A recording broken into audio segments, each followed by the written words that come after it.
Review with Freddy now, review with Freddy. Twist and shout. Come on, come on, come on, watch the movie. Okay, Ferris Bueller's Day Off from 1986 and directed by John Hughes, the legend. Yes, he's brought us some amazing movies. He's a writer, very, very, yeah, very talented guy. Um, Jeez, there goes the hat. Okay, this is a spoiler, more guff review. So yeah, if you haven't seen the movie, go and watch it, and yeah, come back. Okay, here's the box. Look, this is what we're dealing with here. Ferris Bueller heading off on a day off. Good man, Ferris. You're good to do something like that every now and again. Where's where's me? Damn. Jeez. There it is. Oh God, my heart. Okay, this is a five. I'm wearing the golden hat. You should know that. This is a 5 out of 5. This is. I rewatched this recently, um, on DVD, obviously, and yeah, great. That still holds up. It's still a lot of fun, and yeah, John Hughes. When I was, yeah, I didn't realize that he didn't direct as many movies as I thought he did. Um, he directed 16 Candles, The Breakfast Club, Weird Science, Planes, Trains, and Automobiles. She's Having a Baby, Uncle Buck, Curly Sue. So yeah, I thought he directed more than that, but he didn't. He wrote a lot of movies as well. Produced.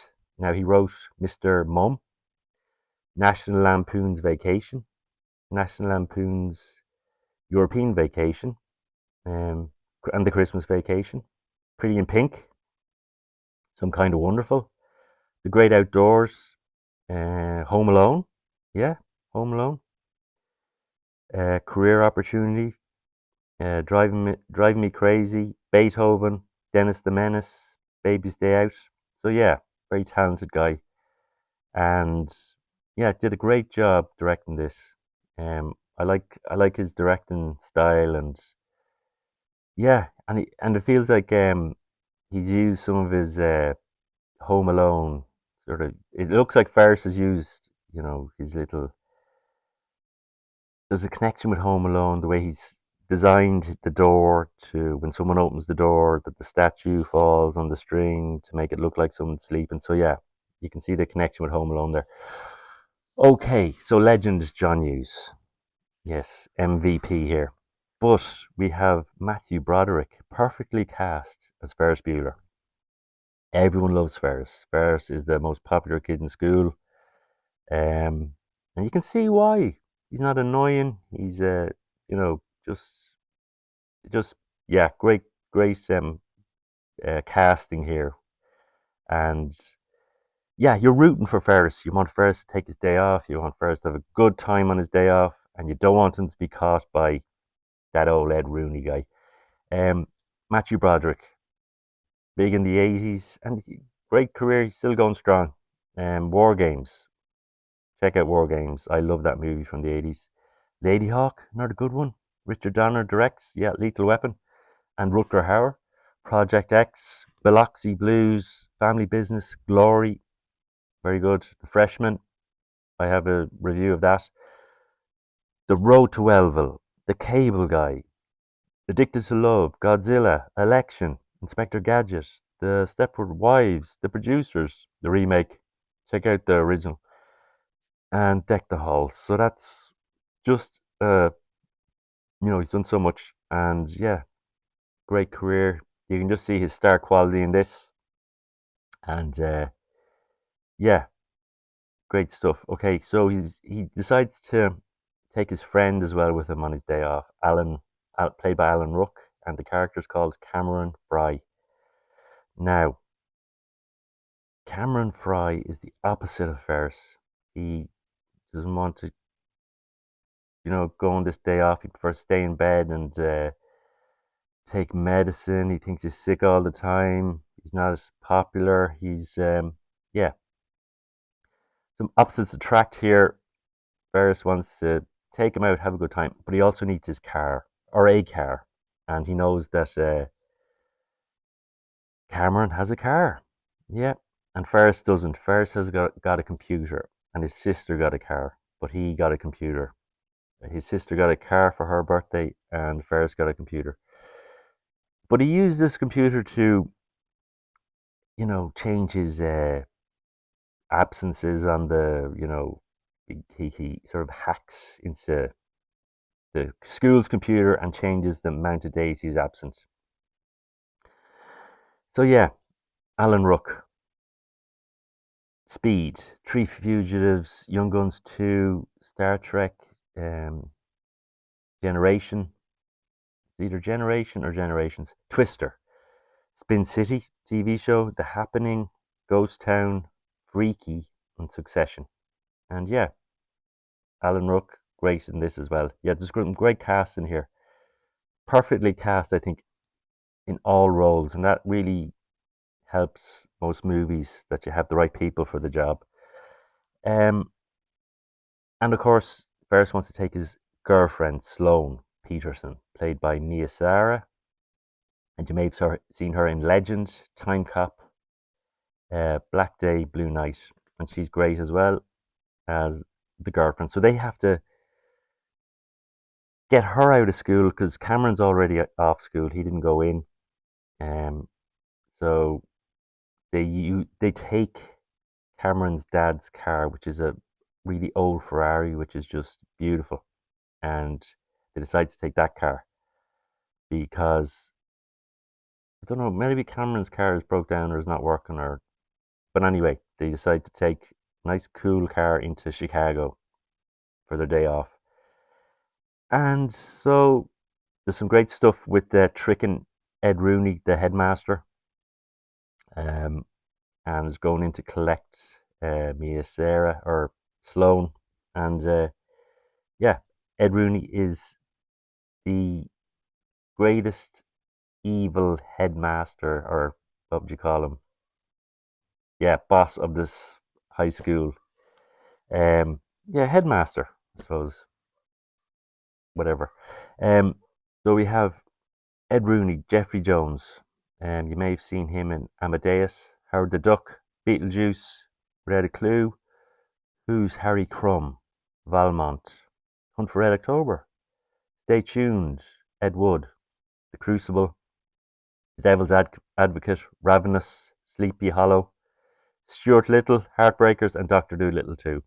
So yeah, he's great in this. He wants to make an example of Ferris. He wants to, expose him that he's not sick. He is, he's cutting school, and that's his mission to get to Ferris's house, and it's easy there, and yeah, so he's on a losing a losing streak there because it doesn't work out for him, and yeah, very funny, and he's no match for Ferris.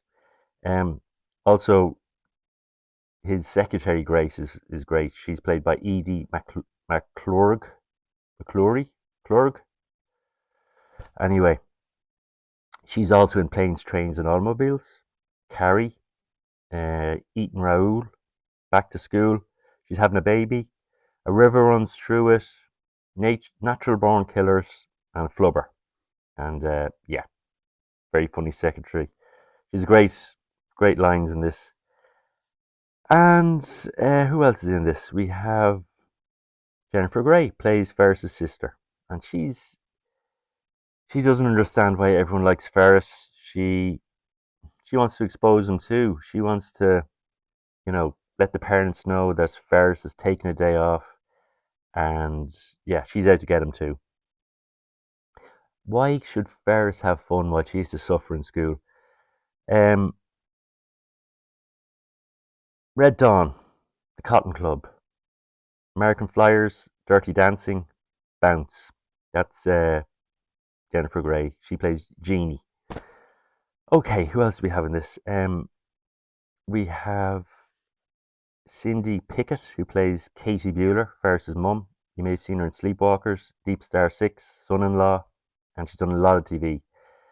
Lyman Ward plays Tom Bueller, and he was also in A Nightmare on Elm Street 2, Independence Day, and not another teen movie, and he's done a lot of TV. Okay, so and keep an eye out for Charlie Sheen. He makes a cameo in this, and he plays a kid in a cop station that Genie meets. And yeah, so there's some great stuff in here. Uh, Ferris, he goes to a fancy restaurant. He goes to a baseball game. He goes to an art museum. Um, he goes to, I suppose, Chicago's tallest building. I can't think of the name, but it's very tall.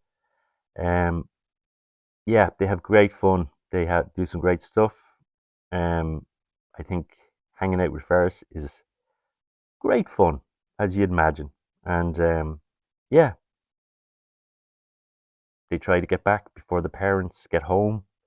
Um, Ed Rooney's at the house to try and spoil everything for him to catch him, to expose him to the parents, and so is Jeannie. We have a great nail biting finish to this. And will Ferris be exposed? Will So yeah, you have some great stuff in this. You have all the town, all the school kids trying to create a charity to save Ferris. Rumor gets out that he's really sick, and yeah, great little stuff like that that really you know gives that movie some that extra je ne sais quoi. And what else do we have? Um, yeah, just can't beat Ferris. Ed tries, Ed fails. He makes a plonker of himself, and Ferris succeeds and has his day off. And yeah, one thing this helps as well is his friend Cameron, because Cameron does not want the car to go. He's dealing with his own parents. His father loves the car more than him, but they destroy the car, and yeah, Cameron has to face the music and face his father and face you know, his father, like have a good discussion with his father about, it's only a car, you know, we need to help our relationship. So that's another thing that happens with this is Cameron. It's a rebirth for Cameron, and to fight his father and to fight his yeah, that sort of materialistic parent that doesn't care about his son, and which is again the opposite to Ferris, where his parents really care about him and worry about him. So yeah, that's another things that comes out of this. We get that sort of aspect, and I suppose a lot of people can relate to that. A lot of teenagers having problems with parents, and you know, but yeah, good stuff, good stuff. John Hughes, you know, when he's good, he's good. So yeah, check this out. I'd recommend it. As I said, it's 5 out of 5 for me, and yeah, good stuff. Brad MacGuffin review Ferris Bueller's Day Off.